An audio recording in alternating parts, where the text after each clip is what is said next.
नमस्कार दर्शकों, क्या आप सभी जानते हैं कि शकुनी को मृत्यु के बाद स्वर्ग मिला था। शकुनी महाभारत का ऐसा पात्र जिसे लोग हमेशा शक की नजर से देखते हैं। शक किसी गलत काम का नहीं बल्कि षड्यंत्र का।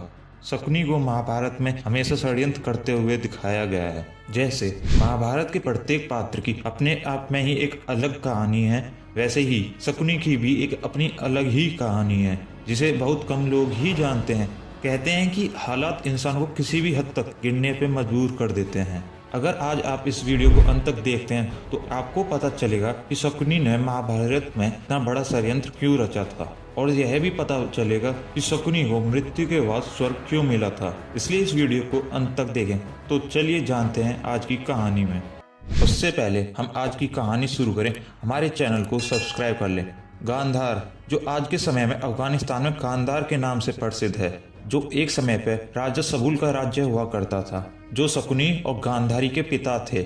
एक दिन राजा सबूल ने एक यज्ञ का आयोजन किया जिसमें कई पंडित और महर्षियों को आमंत्रित किया गया। यज्ञ में एक ज्योतिषी भी आए जिसने राजा सबूल को बताया कि उनकी बेटी की गांधारी की किस्मत में ग्रह दोष चढ़ा हुआ है, जिस कारण उसके विवाह में परेशानियां आएंगी। विवाह के कुछ दिन बाद उसके पति की मृत्यु हो जाएगी। यह सुनकर राजा सबूल काफी दुखी हुए। गांधारी, जो राजा सबूल की इकलौती पुत्री थी और उससे बहुत प्यार करते थे, गांधारी के भविष्य को लेकर वह दुखी हो गए। वो गांधारी के भविष्य को सुधारना चाहते थे, इसलिए राजा ने उसका विवाह एक बकरे से कर दिया और फिर उस बकरे की बलि चढ़ा दी ताकि उनकी बेटी के सिर से यह दोष हट जाए। अब गांधारी के सिर से यह दोष हट गया था, कम से कम उनके परिवार वालों को यही यकीन था।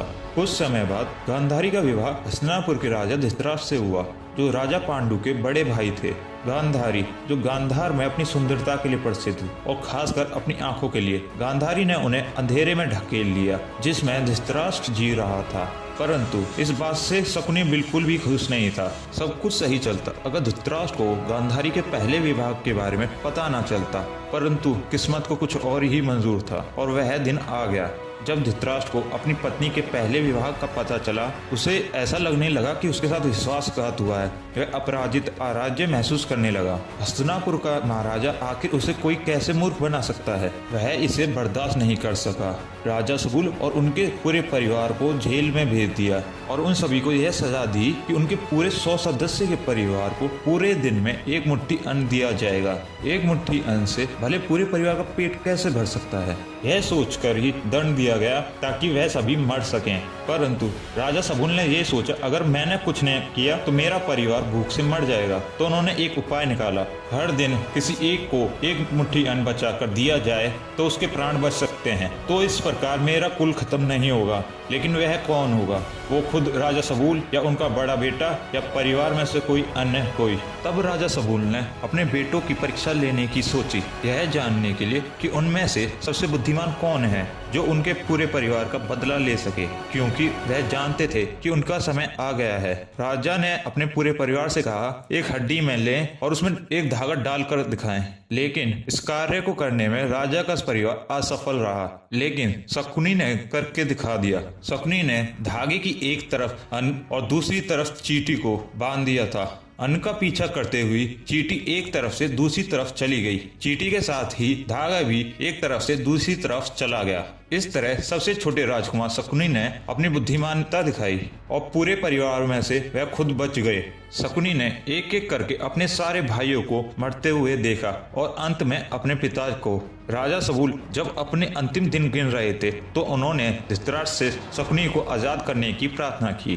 धृतराष्ट्र ने सबूल की बात मानकर शकुनी को आजाद कर दिया था और बाद में धृतराष्ट्र की यह सबसे बड़ी गलती कहलाई। शकुनी ने महाभारत के युद्ध में कौरवों को युद्ध में ढकेल दिया था। शकुनी ने वह किया जिसके लिए उसे जिंदा रखा गया था, अपने वंश का विनाश का बदला लेने के लिए। और अंत में पांडवों द्वारा धृतराष्ट्र के एक एक पुत्र को मार दिया गया। शकुनी को कोई अच्छे इंसान के रूप में नहीं दिखाता। यह भी कहा जाता है कि शकुनी को अंत में स्वर्ग नसीब हुआ था, क्योंकि शकुनी ने अपने मकसद के लिए अपना पूरा जीवन दे दिया था और जो कुछ भी किया शकुनी ने वह अपने पूरे परिवार और गांधारी के साथ हुए अन्याय के चलते किया। यही नहीं बल्कि एक पूरा मंदिर शकुनी के सम्मान के रूप में बनवाया गया था केरला में। तो दोस्तों, कैसा लगा आज का वीडियो? उम्मीद है कि आपको पसंद आया होगा। अगर पसंद आई है तो इस वीडियो को लाइक करें, शेयर करें और ऐसी ही वीडियो को देखने के लिए हमारे चैनल को सब्सक्राइब करें। आज के लिए इतना ही, धन्यवाद।